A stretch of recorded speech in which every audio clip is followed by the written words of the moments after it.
Good morning friends. Today we will start the lecture on AENGE Renewable Energy and Green Technology lecture 6 Biomass Production। अभी तक जो हमने किया है वो क्या किया है कि बायोमास को कन्वर्जन कैसे कर सकते हैं। तीन तरीके से बायोमास का कन्वर्जन होता है। एक तो डायरेक्ट कन्वर्जन हो सकता है बायोमास का किसी भी फ्यूल के अंदर, तो और दूसरा होता है इनडायरेक्ट। इनडायरेक्ट में दो प्रोसेस है, एक तो थर्मल कन्वर्जन और एक बायो कन्वर्जन। और थर्मल कन्वर्जन और बायो कन्वर्जन के बारे में इस लेक्चर में हम पढ़ने वाले हैं। उसके थ्रू हमें बायोगैस, बायोडीजल और बायोफ्यूल जैसे कि इथेनॉल कैसे मिलेगा यह पढ़ने वाले हैं। थैंक यू बच्चों। आज जो टॉपिक करने वाले हैं उसमें जो मैंने पहले एक टेबल दिया था आपको बायोमास कन्वर्जन का, उसमें हमने डायरेक्ट कंबशन, सीधा कंबशन के बारे में, वुड वेस्ट से होता है उसके बारे में पता था। अब इनडायरेक्ट वे या प्रोशर प्रूफ कौन सा होता है। इनडायरेक्ट में दो हैं, थर्मल केमिकल कन्वर्जन और बायोकेमिकल कन्वर्जन। उसके अंदर भी गैसिफिकेशन होता है जिसके थ्रू हमें बायोगैस मिलती है और प्रोड्यूसर गैस मिलती है। वैसे ही पायरोलिसिस के थ्रू हमें लिक्विड बायोफ्यूल मिलता है या सिंथेटिक फ्यूल मिलता है। अब केमिकल कन्वर्जन कौन सा होता है, उसमें एनारोबिक डाइजेशन होता है, लिक्विड बायोफ्यूल मिलता है और फ्रेगमेंटेशन बायोडाइजेस्टर मिलता है। जो मोस्टली ही अब हम आपको मैंने डायरेक्ट कंबशन बता दिया। अब हम क्या करने वाले हैं, thermal combustion, thermal chemical conversion, gasification और पायरोलिसिस। इसके लिए हम जो टॉपिक है, पहले तो गैसिफिकेशन क्या होता है और वो क्या होता है, कंबशन क्या होता है।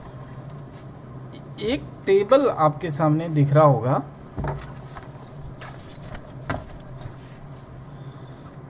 एक मिनट,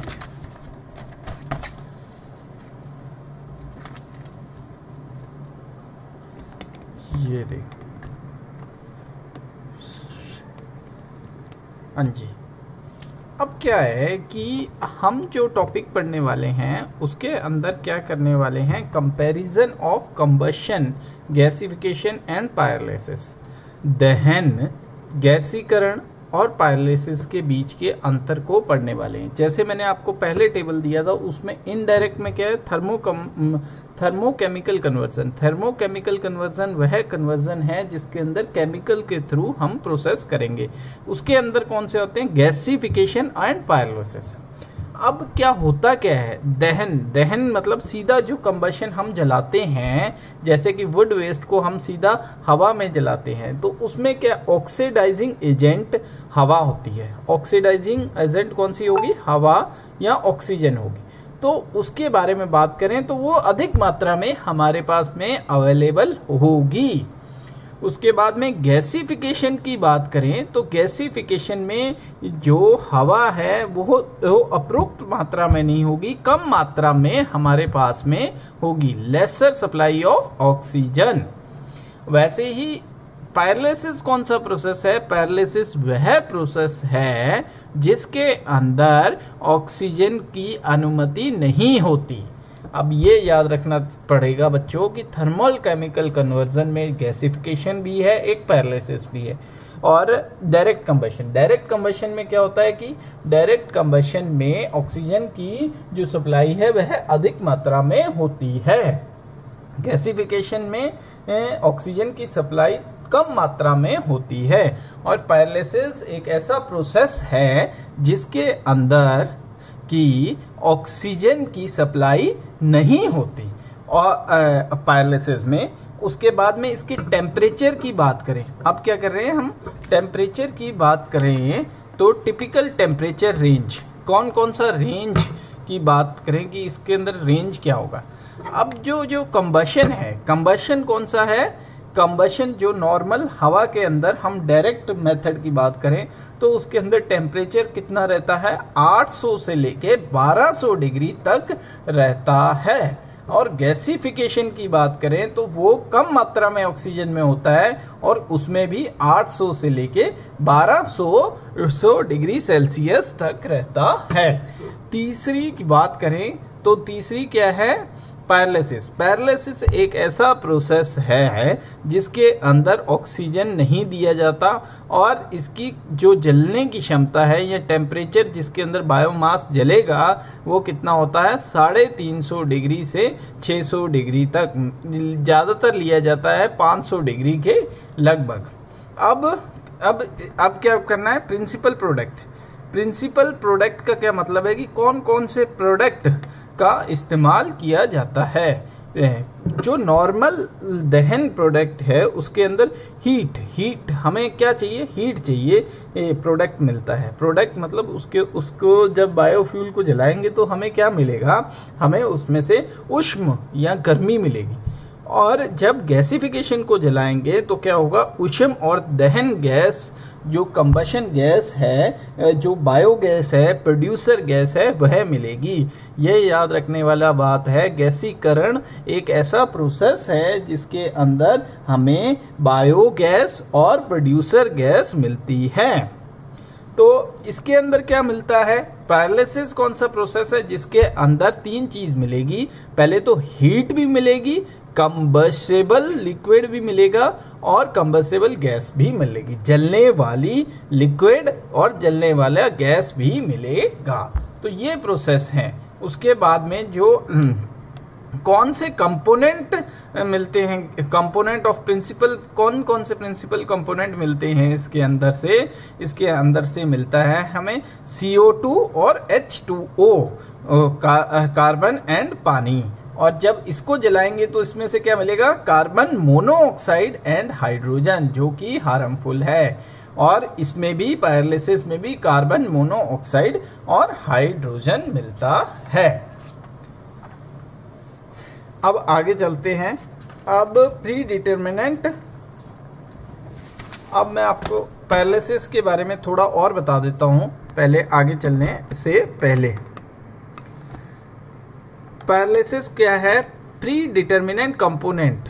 प्रमुख जो पैरालिसिस के कंपोनेंट हैं उसमें वही है कि फास्ट पैरालिसिस एक ऐसा है जिसके अंदर हमें क्या मिलता है, ऑयल और तार वाटर लिक्विड मिलता है। लिक्विड इंपॉर्टेंट है। और 4 प्रोडक्ट मिलता है, सॉलिड प्रोडक्ट जो मिलता है वो क्या होता है, 4।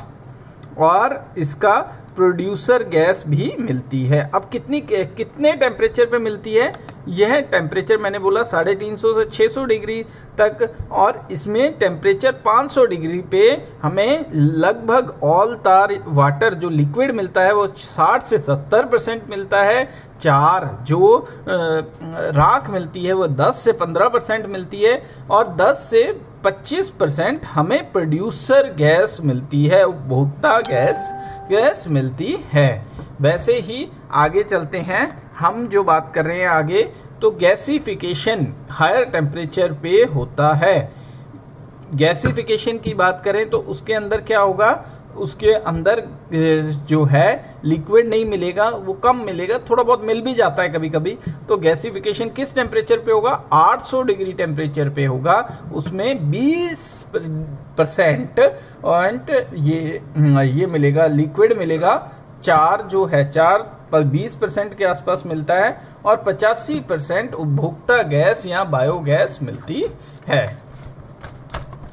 नेक्स्ट जो टॉपिक है वो क्या है, वो है पैरालिसिस इन बायोमास प्रोडक्ट। बायोमास कणों में पैरालिसिस कैसे होता है। बायोमास क्या है, जो भी घास फूस मैन्योर जो भी हमें मिलता है उसके द्वारा कैसे हमें प्रोडक्ट मिलता है।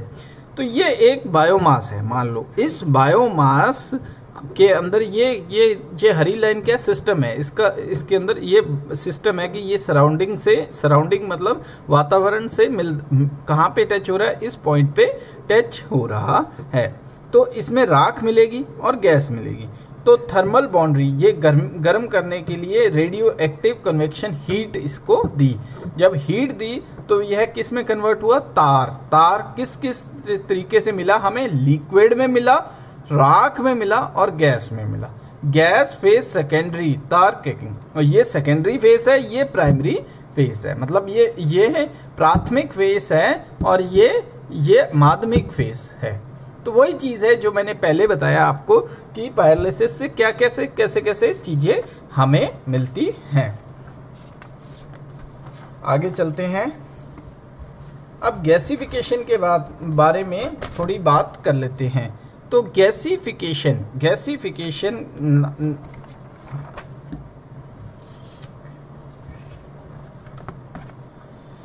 अब आपको पहले पायरोलिसिस के बारे में पहले बता देता हूं कि biomass liquefaction via pyrolysis, liquid मिलता है, वो कैसे मिलेगा उसको थोड़ा सा और तरीके से मैंने डायग्राम से बताने की कोशिश की है। इसमें क्या है कि बायोमास है, बायोमास को पायरोलिसिस किया वही 350 से 650 डिग्री सेल्सियस में, जिसके अंदर हवा नहीं होगी। जब हवा नहीं होगी तो वो वेपर या भाप में बन जाएगा। उसके क्रिस्टल्स को अलग कर लिया और उसको ठंडा किया तो वो लिक्विड में बदला, लिक्विड तरल में बदला, जिसके कारण हमें पावर बल मिला जिससे चलेगा। अब जो गैसेज इनकी बची, जो उनको फिर कंबशन दहन करने के बाद जो कौन कौन सी गैसेज मिली, hydrogen, carbon monoxide, methane, C2H2, C2H4, उनको दोबारा हीट किया ताकि पायरोलिसिस प्रोसेस हो सके। उसमें से जो बचेगा वह 4 फिर बच जाएगा, यहाँ पे भी 4 बचेगा और यहाँ पे भी राख जो है वह बच जाएगी। आगे चलते हैं। गैसिफिकेशन। अब गैसिफिकेशन भी क्या है, अभी तक मैंने बताया आपको पायरोलिसिस के बारे में। गैसिफिकेशन भी क्या है, गैसीकरण एक थर्मोकेमिकल प्रोसेस है। वो टेबल मैंने जो दिखाया उसमें भी यही बताया था कि गैसिफिकेशन क्या है, एक थर्मोकेमिकल प्रोसेस है। वह कन्वर्टिंग, वह परिवर्तन करता है किसको, ठोस बायोमास को किसमें, प्रोड्यूसर गैस या साई गैस, निर्माता गैस में कन्वर्ट करता है। अब थर्मोकेमिकल प्रोसेस चाहे पायरोलिसिस है चाहे गैसिफिकेशन है, दोनों कौन से हैं, थर्मोकेमिकल प्रोसेस। अब थर्मोकेमिकल प्रोसेस का क्या है, ऊष्म रूपांतरण या थर्मोकेमिकल प्रतिक्रिया ऊष्म का उपयोग करके ऑक्सीजन की उपस्थिति के साथ या उसके बिना बायोमास को ऊर्जा या उत्पादन के अन्य रूप में परिवर्तन करने के लिए होता है। उसको थर्मोकेमिकल प्रोसेस कहा जाता है। मतलब हमने कन्वर्ट किस में करना है, ऑक्सीजन या ऑक्सीजन के बिना किस में कन्वर्ट कर देंगे, बायोगैस में, लिक्विड में। तो वो ऑक्सीजन या ऑक्सीजन के बिना, तो उसको क्या बोला जाएगा, थर्मोकेमिकल प्रोसेस। अब ये प्रोड्यूसर गैस या बायोगैस, इसमें होता क्या क्या है, निर्माता गैस, इसमें क्या होता है, कार्बन मोनोऑक्साइड की बात करें वह 8 से 22% तक होती है। H2 की बात बने, हाइड्रोजन कितना होता है, 13 से लेके 19% तक। मीथेन की बात करें 1 से 5% तक। हैवियर हाइड्रोकार्बन कितने होते हैं, 0.2 से लेके 0.4 तक। कार्बन डाइऑक्साइड की बात करें 9 से 12% तक। नाइट्रोजन की बात करें तो 45 से लेके 55% तक। वाटर वेपर की बात करें 4%। हीटिंग वैल्यू जो है, मैंने पहले ही बोला बायोगैस के अंदर हीटिंग वैल्यू भी इंपॉर्टेंट है, वह 4.5 से लेके 6 mg न्यूटन पर मीटर क्यूब तक होती है। आगे चलते हैं। अब दूसरा जो है, जो आपको पहले बताया मैंने डायरेक्ट कन्वर्जन, फिर बताया थर्मोकेमिकल कन्वर्जन। उसमें 2 तरीके होते हैं, गैसिफिकेशन एंड पायरोलिसिस। अब कौन सा है, बायोकेमिकल कन्वर्जन। बायोकेमिकल क्या है, जैव रासायनिक रूपांतरण, मतलब कि जीव जंतुओं के द्वारा इनमें जैवणीय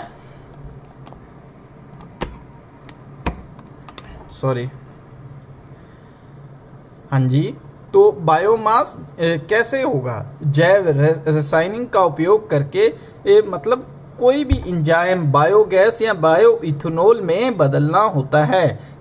सूक्ष्म जीवों, छोटे छोटे जीवों जीवाणुओं, छोटे छोटे जो कण हैं एंजाइमों द्वारा उपयोग करके हम किस में कन्वर्ट करेंगे, बायोगैस में कन्वर्ट करेंगे या लिक्विड फ्यूल में कन्वर्ट करेंगे। अब होता क्या है, कॉम्प्लेक्स ऑर्गन मटेरियल है, कॉम्प्लेक्स जटिल कार्बन मटेरियल है, सामग्री है, उसको हम क्या करते हैं, सिंपल ऑर्गेनिक, दो चरण हैं इसके। पहले चरण में क्या होता है, पहले चरण में कॉम्प्लेक्स जो हार्ड मटेरियल है, सॉफ्ट मटेरियल है, कॉम्प्लेक्स है, जो बाहर आम तौर पे हमें मिल रहा है, वो चाहे काउडंक है चाहे मैन्योर है, उसको हमने पहले फेज में क्या करा, लिक्विफिकेशन में कन्वर्ट करा, उसमें सिंपल ऑर्गेनिक फॉर्म में कन्वर्ट किया। उसके लिए क्या किया, एसिड फॉर्मिंग बैक्टीरिया का इस्तेमाल किया। एसिड फॉर्मिंग मतलब वो उसके अंदर एसिड फैलाएंगे। उसके बाद में सेकेंड फर्न या दूसरे चरण में क्या होगा, वॉलेटाइल, उसको वॉलेटाइल एसिड जो मटेरियल है उसके अंदर मीथेन, क्योंकि बायोगैस के लिए मीथेन इंपॉर्टेंट है, तो जो मीथेन बनाते हैं उन बैक्टीरियों को उसके अंदर डाला गया। उसके बाद में हमें क्या मिली, मीथेन और कार्बन डाइऑक्साइड, वो तो हो गई बायोगैस। और लो ऑर्डर में मिल जाएगा लिक्विड, तरल में मिल जाता है। अब वो लिक्विड आप इस्तेमाल कर सकते हो फ्यूल के रूप में या किसी भी तरीके से। फ्यूल कौन सा हो गया, डीजल, इस तरीके से। तो ये 3-4 कन्वर्जन है जिनके बारे में आज हमने बात की। हाँ जी बच्चों, आगे जो टॉपिक है वह क्या है कि carbon cycle production of biofuel. मैं जो आपको ये टॉपिक कर रहा हूँ इसमें डायग्राम के हिसाब से ही समझा रहा हूँ। ये डायग्राम बना के ही बताओगे तो ज़्यादा अच्छा है। सारे के सारे मैंने आपको जो बताया वो सब कुछ डायग्राम के थ्रू बताया। तो आज भी वही करते हैं कि कहाँ से मिलता है। जैसे मक्की हो गई, कॉर्न्स हो गए, उसका जो बचता है उसको ग्राइंड किया जाता है, उसको ग्राइंडर के थ्रू ग्राइंड किया जाता है और वो ग्राउंड पे ये हस्क बच गया। तो ये हस्क को हम सेपरेटेड इन कंपार्टमेंट के अंदर डाल दिया गया। कंपार्टमेंट में डालने के बाद उसको जलाया गया। डिस्टिल्ड करने के बाद में, डिस्टिल मतलब उसको साफ करने के बाद में उसमें से इथेनॉल निकला, which can be used as alternative fuel. ये याद रखो कि उसको हम किस तरीके से यूज कर सकते हैं, अल्टरनेटिव फ्यूल के रूप में। CO2 विच रिलीज कार्बन डाइऑक्साइड, और CO2 को रिलीज किया जाता है, जो कि ये इथेनॉल क्या करेगा, कार्बन डाइऑक्साइड को रिलीज करेगा, और वो क्या है, रीऑब्जर्व होगा किसके द्वारा, मक्की या जो भी हमने प्लांट लिया। तो इस ढंग से हमारा कार्बन साइकिल चलता है बायोफ्यूल के प्रोडक्शन में। अब आगे चलते हैं। आगे क्या करने वाले हैं हम करने वाले हैं जो टाइप्स ऑफ बायोफ्यूल, जैव ईंधन के प्रकार। फर्स्ट जनरेशन बायोफ्यूल, पहली पीढ़ी के जो जैव ईंधन है उसमें क्या आता है, बायो अल्कोहल, जैव अल्कोहल, बायोडीजल, वेजिटेबल ऑयल, वनस्पति तेल, प्रोड्यूसर गैस या साई गैस, एक ही चीज है जो मैंने पिछले लेक्चर में भी आपको बताया था। सॉलिड बायोमास, ठोस जैव ईंधन। अब ये कैसे है, ये है सॉलिड बायोफ्यूल हो गया, जैसे कि पाथियां आपने घरों में देखा होगा कि काउडंक के द्वारा सुखाने पे हमें पाथियां मिलती हैं, तो वो क्या है, सॉलिड बायोफ्यूल है, ठोस जैव ईंधन।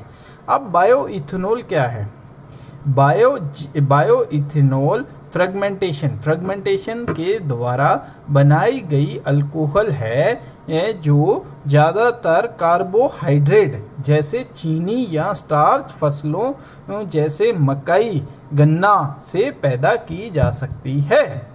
अब ये याद रखने वाली है कि बायो इथेनॉल मिलता कहाँ से है। बायो इथेनॉल एक प्रोडक्ट है जो कि हम किसके, बायोफ्यूल के जरिए यूज कर सकते हैं। कहाँ से मिलता है, फ्रेगमेंटेशन, जैसे दही बनाते हैं वैसे फ्रेगमेंटेशन करने के बाद हमें मिलता है अल्कोहल।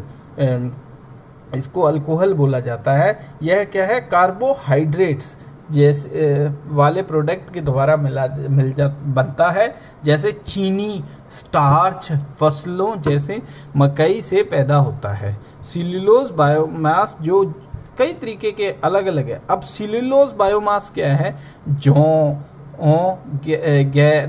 गैर खाद्य खाने वाले प्रोडक्ट हैं, उनके अलावा जो प्रोडक्ट हैं उनको बोलते हैं गैर खाद्य स्रोत।